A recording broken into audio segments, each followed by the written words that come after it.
கிறிஸ்துக்குள் பிரியமானவர்களே, உங்கள் யாவருக்கும் ஆண்டவரும் உலக இரட்சகருமாகிய இயேசுவின் நாமத்தினால் வாழ்த்துதல். ஆதியாகமம் 11ஆம் அதிகாரம் முதல் வசனத்திலும் 2ஆம் வசனத்திலும் நாம் பார்க்கும்போது, உலகம் முழுவதையும் ஒரே பாஷையும் ஒரே பேச்சியுமாய் இருந்தது என்று சொல்லி பரிசுத்த வேதம் சொல்லுகிறது. இந்த பரிசுத்த வேதம் சொல்லுகிற வார்த்தை உண்மையானது, சரித்திரமானது. அந்த மொழி எது என்று சொன்னால் தமிழ் மொழிதான். ஏறக்குறை 1500 வருஷம் ஒரே பாஷையாக ஒரே மொழியாக இந்த உலகத்தில் பேசப்பட்டது என்று சொல்லி நாம் அந்த கணக்கின் பிரகாரம் பார்க்க முடியும். எந்த மொழியும் இல்லாதிருக்கிற நேரத்தில் அன்னைக்கு தமிழ் என்ற வார்த்தை பொருள் என்ன என்று சொன்னால், அதுக்கு தமிழ் என்று வார்த்தை இருக்கிறது. தமிழ் என்று சொன்னால் என் வீடு என்று சொல்லி பொருள் வரும். இந்த ஒரே மொழியும் ஒரே பேச்சியுமாய் இருந்தது என்று சொல்லி பரிசுத்த வேதம் சொல்லுகிறது. அவர்கள் எங்கே இருந்து எங்கே போனார்கள் என்று சொல்லி நாம் பார்க்கும்போது, கிழக்கே இருந்து சீனார் இடத்துக்கு கடந்து போனார்கள். அந்த சமபூமியை கண்டு அந்த சமபூமியில் பெரிய கோபுரத்தை கட்டி நாம் எல்லாரும் ஒரே இடத்தில் வாசம் பண்ணலாம் என்று சொல்லி அவர்கள் தீர்மானம் செய்தார்கள். கிழக்கில் இருந்து போனார்கள் என்று சொன்னால், கிழக்கே குமரி கண்டம் இருக்கிறது. அந்த குமரி கண்டத்தில் வாழ்ந்தவர்கள் தமிழர்கள். அந்த கண்டத்திலிருந்து அந்த கண்டம் தண்ணியில் முழுகினதுக்கு அப்புறம் அவர்கள் அங்கே கடந்து போயிருக்கலாம் என்று சொல்லி நாம் நினைக்கிறோம். அங்கே போய் வாழ்ந்தவர்கள் அந்த பேசின மொழிதான் தமிழ். இது ஏன் தமிழ் வந்தது என்று சொன்னால், ஆண்டவர் மனுஷனை மண்ணினாலே உருவாக்கி அந்த மனுஷனுக்கு ஜீவ சுவாசத்தை கொடுத்து அந்த மனுஷன் பிழைக்கிறவன் ஆனும்போது அந்த மனுஷனோட பேசுகிறதுக்காக தேவன் பேசின அந்த மொழியே அந்த மனிதனுக்கு தேவன் கற்றுக் கொடுத்தார். கற்றுக் கொடுத்ததுனாலே அந்த மொழி தான் தமிழ் மொழி. ஆண்டவர் பேசின மொழியும் தமிழ், அந்த மனிதனுக்கு கற்றுக் கொடுத்த மொழியும் தமிழ். அந்த மனுஷன் பேசுகிறவனா ஆனால் அங்கே இருந்த ஆதாமிலிருந்து ஏறக்குறை 1500 வருஷம் ஒரே மொழியும் ஒரே பாஷையுமாக உலகம் முழுவதும் இருந்தது என்று சொல்லி வேதத்தில் நாம் பார்க்க முடியும். அந்த பாஷைகளை தேவன் பிரித்து விட்டார். வேதம் சொல்லுகிறது, தேவன் பிரித்ததே மனிதன் சேர்க்கக்கூடாது என்று சொல்லப்படுகிறது. தேவன் சேர்த்ததே மனுஷன் பிரிக்கக்கூடாது என்று சொல்லியும் வேதம் சொல்லுகிறது.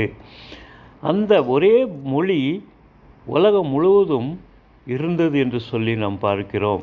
அதனால்தான் தமிழில் ஒரு வார்த்தை இப்படியா சொல்லப்படுகிறது, கல் தோன்றா மண் தோன்றா காலத்துக்கு முன் தோன்றின மூத்த மொழி தமிழ்.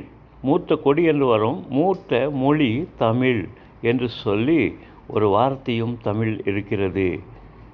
அருமையானவர்களே, இன்றைக்கு அநேக மொழி ஆராய்ச்சியாளர்கள் சொல்லுகிற வார்த்தை எது சொன்னால், மூத்த மொழி மட்டுமல்ல, உலகத்தின் முதல் மொழியும் தமிழ் என்று சொல்லி அவர்கள் ஆராய்ச்சியாளர்கள் கண்டுபிடித்திருக்கிறார்கள். அந்த மொழியிலிருந்து தான் எல்லா மொழிகளும் உருவாயிருக்கிறது, பிரிந்திருக்கிறது. தேவன் சொல்லுகிறார், ஆதியாகமம் 11ஆம் அதிகாரத்தில் தேவன் அநேகரோட பாஷையை பிரித்து விட்டார் என்று சொல்லி வேதம் சொல்லுகிறது. அந்த மொழியிலிருந்து தான், தமிழ் மொழியிலிருந்து தான் எல்லா மொழிகளும் பிரிந்தது. ஆராய்ச்சியாளர்கள் சொல்லுகிற வார்த்தை என்னென்று சொன்னால், உலகத்தில் இருக்கிறது 2 மொழி மட்டும்தான். இன்றைக்கி அநேக மொழிகள் பேசுகிறார்கள், ஆனால் 2 மொழிகள் மட்டும்தான் இருக்கிறது. ஒன்று தமிழ், இன்னொன்று தமிழிலிருந்து பிரிந்த மொழிகள் என்று சொல்லி ஆராய்ச்சியாளர்கள் சொல்லுகிறார்கள். அருமையான தேவஜனங்களே, இதை நாம் வேதத்தை ஆராய்ந்து பாருங்கள், அவர்களால் உங்களுக்கு நித்திய ஜீவன் உண்டு என்று சொல்லி ஆண்டவர் சொன்னார். நாம் வேதத்தை ஏதோ கிறிஸ்தவர்களாக இருக்கிறதுனால படிக்கிறதல்ல. பரிசுத்த வேதாகம் புஸ்தகம் அது விஞ்ஞானத்தில் அடங்கியிருக்கிறது. அதுக்குள்ளே இருக்கிறது தான் விஞ்ஞானத்துக்குள்ளே இருக்கிறது, சயின்ஸுக்குள்ளே இருக்கிறது. அதுக்குள்ளே இருக்கிறது தான் சரித்திரமாக இருக்கிறது. அதுக்குள்ளே இருக்கிறது தான் அரசாங்கங்களாக இருக்கிறது. அதுக்குள்ளே வேதத்துக்குள்ளே இருக்கிறது தான் இன்றைக்கும் ஆட்சி செய்கிற காலத்தை குறிப்பிட்டிருக்கிறது. எல்லாவற்றையும் நமக்கு சொல்லி கொடுக்குற ஒரு புஸ்தகம் இருக்கும் என்று சொன்னால் அதுதான் பரிசுத்த வேதாகம், பைபிள். அந்த பைபிளை படிக்கும்போது சரித்திரத்தை புரிந்து கொள்ள முடியும், விஞ்ஞானத்தை புரிந்து கொள்ள முடியும், எல்லாவற்றையும் புரிந்து கொள்ள முடியும். அதை படிக்காத யாரோ சொல்லுகிற வார்த்தைகளை கேட்டு தவறாக புரிந்து கொள்ளுகிற எத்தனையோ மக்கள் இன்றைக்கும் இருக்கிறார்கள்.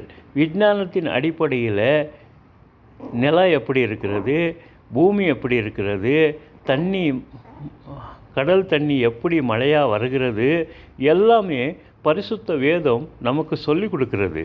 அதை படிக்காமல் யாரோ சொல்லுகிற பேச்சை கேட்டு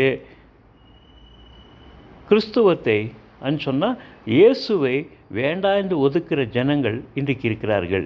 இந்தியா தேசத்தில் இருக்கிற எல்லா வேதங்களும், புராணங்களும், இதிகாசங்களும், மகாபாரதமும், ராமாயணமும், கீதையும், குரானும் இயேசுதான் கடவுள் என்று சொல்லுகிறது. ஆனால் அதை படிக்காமல், அதை தெரிந்து கொள்ளாமல் ஜனங்கள் வழி தவறி போகிறார்கள்.